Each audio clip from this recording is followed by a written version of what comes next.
Bapak, saudara, dan saudari, anak-anak, dan orang muda, umat yang mengikuti perayaan ini dari rumah masing-masing yang dikasihi oleh Kristus yang tersalib.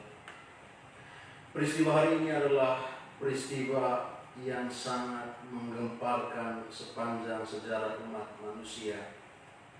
Hari ini Allah yang merendahkan diri, direndahkan serendah-rendahnya oleh ciptaannya sendiri yang tidak mengenal Dia. Peristiwa yang kita renungkan hari ini adalah salah satu tiang perendahan diri Allah yang paling agung. Melalui salibnya Allah tidak hanya solider dengan manusia yang berdosa, tetapi mau menanggungnya untuk keselamatan manusia, agar manusia diselamatkan. Nabi Yesaya menggambarkan peristiwa hari ini, peristiwa seorang hamba Yahweh yang dihina, yang diabaikan orang, yang rupanya tidak lagi seperti manusia, tidak dikehendaki oleh manusia yang lain. Padahal oleh Rasul Paulus ia digambarkan sebagai imam agung, seperti Melkisedek. Hari ini kita merenungkan peristiwa sengsara Tuhan. Banyak hal yang terjadi di salib Tuhan yang kita renungkan pada hari ini.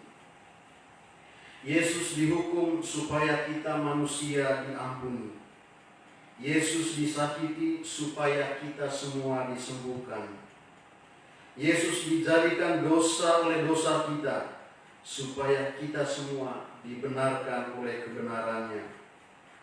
Yesus menjalani kematian bagi kita, supaya kita menerima kehidupannya sendiri.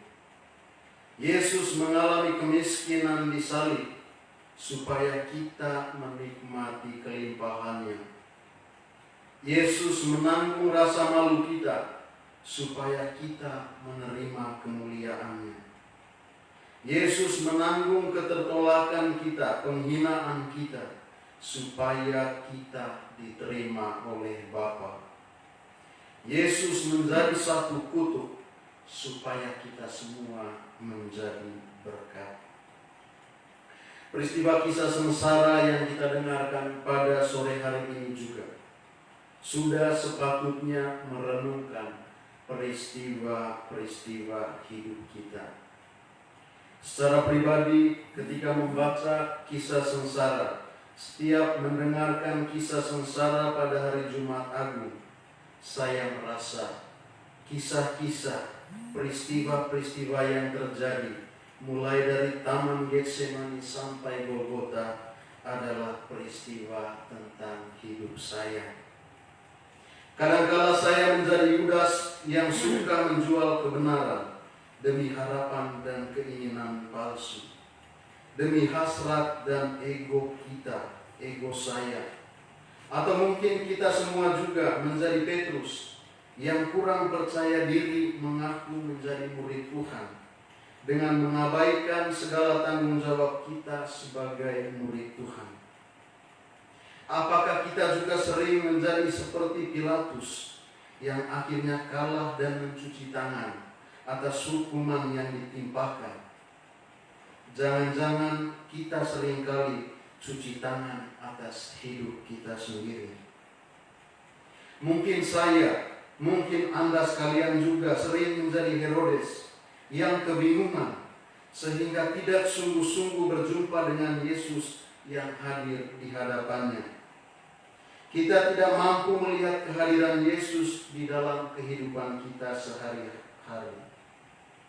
Ataukah kita menjadi prajurit yang tidak bisa menolak setiap kebobrokan sistem yang ada di sekitar kita? Kita mudah ikut arus asalkan kita aman. Atau jangan-jangan kita adalah Barabas yang menyimbolkan sikap membenarkan yang salah dan menyalahkan yang benar. Mungkin juga kita seperti imam kepala dan orang banyak yang suka menyuarakan hasrat keserakahan dan iri hati, ketakutan akan hadirnya kebaikan dan kebenaran, selalu ingin menang sendiri dan mengorbankan siapa saja, asalkan nafsu tercapai, entah harta, dan bahkan juga mengorbankan alam semesta. Jangan-jangan kita menjadi seperti putri-putri Yerusalem yang meratapi dan hanya bisa meratapi kejamnya hidup, yang kadangkala diakibatkan oleh perbuatan kita sendiri. Atau kita bersikap seperti penjahat yang tidak menyadari kesalahan kita, kerapuhan kita, justru mempersalahkan Tuhan, mempersalahkan sesama.